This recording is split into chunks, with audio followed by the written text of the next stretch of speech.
मुख्यमंत्री जी तो कभी संवाद करते हैं नहीं। अच्छा होता मुख्यमंत्री कम से कम जनता से नहीं, कम से कम अपने कार्यकर्ताओं से ही संवाद कर लेते। कहीं भी कोई योजना भी होती है तो उसमें भी भाषण देना बंद हो गया कोई कार्यक्रम। तो 4 लोग हैं, उन्हीं के आगे पीछे वो घूमते रहते, बंद कमरे में रहते हैं। अब जो आदमी नहीं निकलेगा, जो राज्य का मुख्यमंत्री है, तो अब उस पर क्या टिप्पणी की जा सकती है।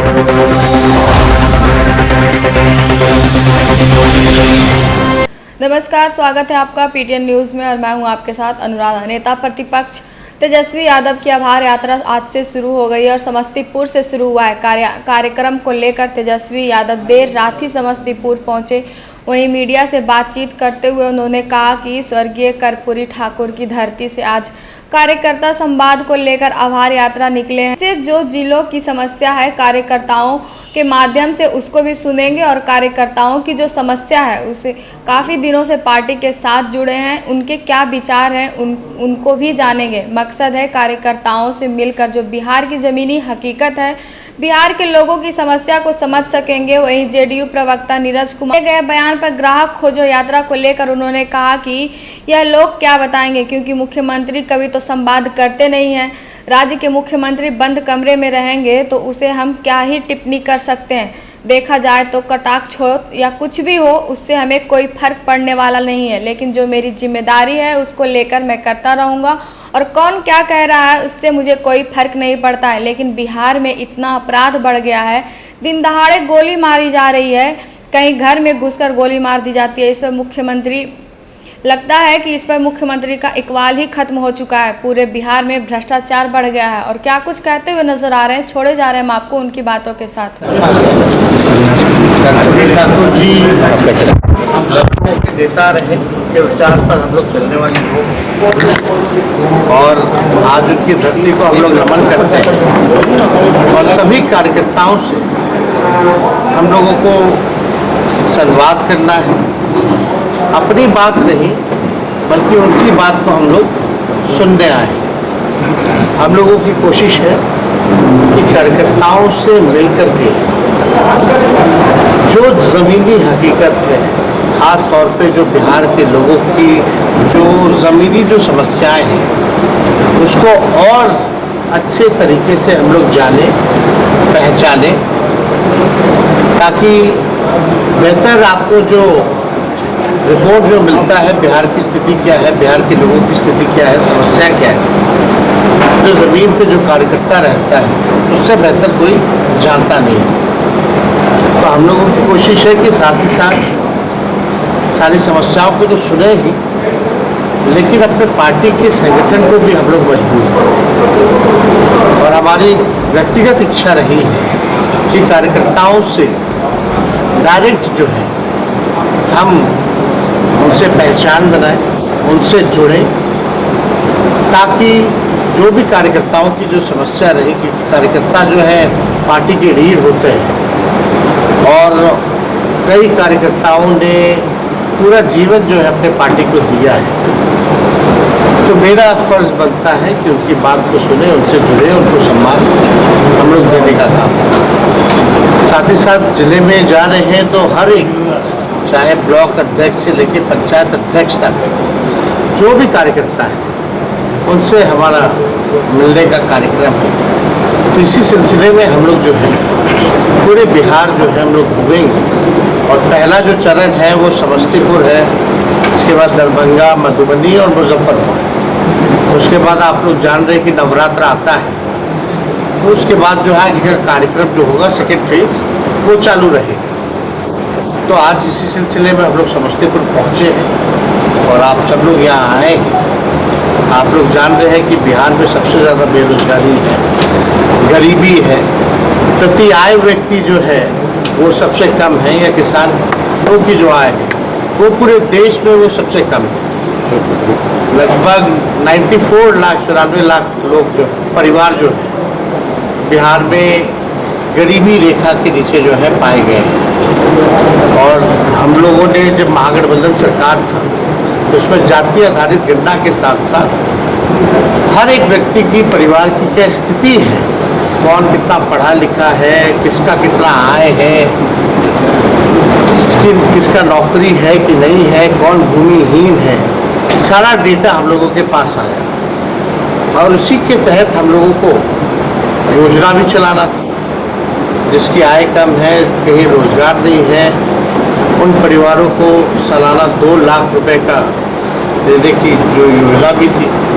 भूमिहीन को 1 लाख रुपए, घर बनाने के लिए 1,20,000, ये सारा योजना हम लोगों का तैयार था और उसी हिसाब से हम लोगों ने आरक्षण भी बढ़ाने का काम किया, जो देश भर में सबसे ज़्यादा पिछड़े, अति पिछड़े, दलित और आदिवासियों का 65% हम लोगों ने बढ़ाया और 10% एज इट इज EWS का हम लोगों ने रखा।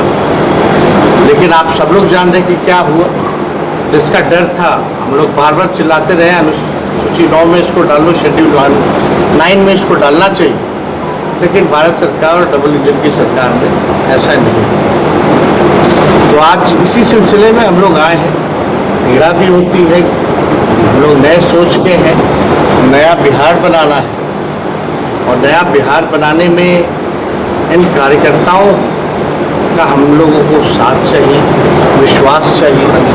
तो मिलकर के हम लोग जो है नया बिहार बनाने की दिशा में हम लोग आगे बढ़ेंगे, ताकि बिहार के लोगों की तरक्की हो, बिहार आगे बढ़े। पलायन बहुत बड़ा बिहार का इशू रहा है, लगभग जो है आप देखिएगा कि कई करोड़ों लोग जो है बिहार से पलायन करते हैं और ये आंकड़ा जो है भारत सरकार ने भी दिया है। तो इस दिशा में हम लोग जो है उन गरीबों को, जिनको हम लोगों ने चिन्हित किया है सर्वे द्वारा, उनके लिए हम क्या कर सकते हैं आगे, ये सारे विषयों पर हम लोग काम करेंगे। बिहार में सर सर्वे भी शुरू हो गया है, तो क्या लग रहा है ये सर्वे जल्दीबाजी का ही है? देखिए, इसको सरल और सुगम जो है बनाने की ज़रूरत है ना। कोई सर्वे भी चल रहा है, सारी चीज़ें हैं, बहुत दिनों से चल रहा है, लेकिन कोई अगर शिकायत आती है, कोई बात आती है, तो इसको और नियम पुख्ता करने की ज़रूरत है, ज़्यादा से ज़्यादा सरल और सुगम बने, यही हम लोग चाहते हैं। सर, राहुल गांधी जी का एक बयान आया, उन्होंने कहा है कि उन्हें लगता है कि अगर निष्पक्ष चुनाव होते तो बीजेपी 246 से ज़्यादा पार नहीं जा पाती। क्या लगता है निष्पक्ष चुनाव नहीं हो पाया क्या? आप सब लोगों को पता है जिस प्रकार से जांच एजेंसियों का दुरुपयोग होता है, जिस हिसाब से जितने संवैधानिक संस्थाएं हैं उसका दुरुपयोग होता है, ये सब लोगों से छिपा हुआ नहीं, ये जग जाहिर है। आप बीजेपी के खिलाफ लड़िएगा तो आपके सारे एजेंसियाँ पीछे पड़ेंगी, आपको दबाएंगे, आपको बदनाम करेंगे, लेकिन बीजेपी के साथ रहिएगा तो आप जो है दोषमुक्त हो जाइए, आपका सारा पाप धुल जाता है और इंडिया अलायंस पे बढ़ता जा रहा है प्रतिदिन। आपके यात्रा पर सम्राट चौधरी जो है कटाक्ष किया है। जदयू ने भी यात्रा को जो है ग्राहक को जो यात्रा बताया है नीरज कुमार, क्या कहिएगा? तो क्या बताएंगे लोग? ग्राहक को जो यात्रा बताया, तो लोग क्या बताएंगे? मुख्यमंत्री जी तो कभी संवाद करते हैं नहीं। अच्छा होता मुख्यमंत्री कम से कम जनता से नहीं, कम से कम अपने कार्यकर्ताओं से ही संवाद कर लेते। कहीं भी कोई योजना भी होती है तो उसमें भी भाषण देना बंद हो गया कोई कार्यक्रम, तो 4 लोग हैं, उन्हीं के आगे पीछे वो घूमते रहते, बंद कमरे में रहते हैं।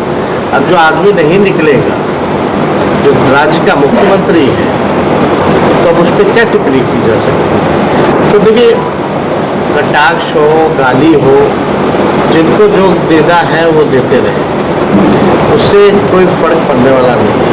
लेकिन जो अपनी जिम्मेवारी है, जो अपना काम है, उसको तो हम करते रहेंगे। और कौन क्या कह रहा है, क्या नहीं कह रहा है, बिहार में इतना अपराध बढ़ गया है, दिन दहाड़े गोली मार दी जा रही है, घर में घुस के गोली मार दी जा रही है। मुख्यमंत्री का इकबाल खत्म हो चुका है।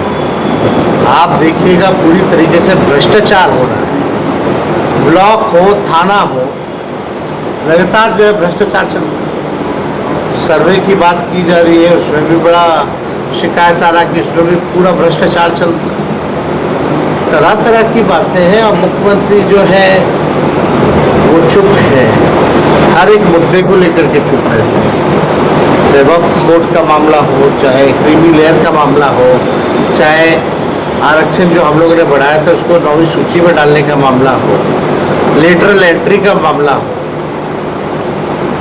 तो वो उनकी पार्टी जो करे, लेकिन हम लोग जो है बिहार की सबसे बड़ी पार्टी है, सबसे बड़ी जिम्मेवारी हमारे कंधे पर है और हम लोगों ने जो 17 महीने जो काम किया वो आज तक जो है किसी सरकार ने नहीं किया। चाहे 5 लाख सरकारी नौकरी देने का हो, चाहे तालमी मरकज हो या आपके टोला सेवक हो, सभी लोगों के आय को हम लोगों ने जो है मानदेय को हम लोगों ने दोगुना करने का काम किया, आरक्षण बढ़ाया, हम लोगों ने जाति आधारित गणना कराई, आईटी पॉलिसी बनाई, स्पोर्ट्स पॉलिसी बनाई, टूरिज्म पॉलिसी बनाई।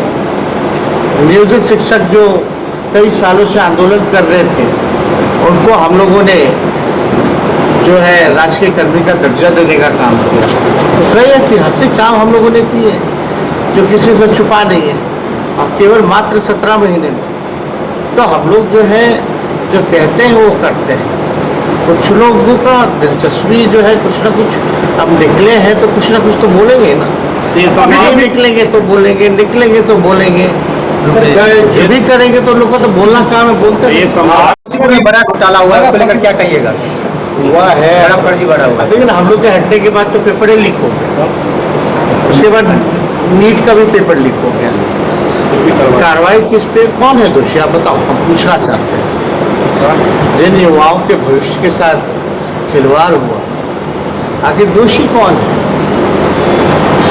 किसको सजा मिली? लगातार पुलिये गिर जा रहे हैं, बड़े बड़े पुल जो है एक बार नहीं 3-3 बार गिर रहे हैं। कौन है दोषी? तो कहीं ना कहीं से अपराधियों को और भ्रष्टाचारियों को सरकार जो है संरक्षण दे रही है, लेकिन जो है सब लोग मस्त हैं, सबको मलाई खाना है, सत्ता में रह करके काम कुछ करना है नहीं। जब से बीजेपी और ये डबल इंजन की सरकार बनी है, 2 उप मुख्यमंत्री हैं, दोनों का एक ही काम है, दिन भर हमको गाली देना। एक काम बता दो जो 2 उप मुख्यमंत्री ने, एक ही काम बता दीजिए जो दोनों ने एक काम किया हो। कोई काम कोई जानता नहीं। दोनों में कंपटीशन है, कौन हमको गुलाम जी को ज़्यादा से ज़्यादा गाली देगा। इसी के आधार पे वो लोग सत्ता पाना चाहते हैं। अपने राज्य के बारे में बोलो, अपने शासन के बारे में बोलो। 18 साल हो गया आप लोगों के शासन का, एनडीए के शासन का, डबल इंजन के शासन का, उसके बारे में तो ये कुछ टिप्पा टिप्पणी करते नहीं। कहाँ चला गया बिहार? सर, छपरा में घटना हुई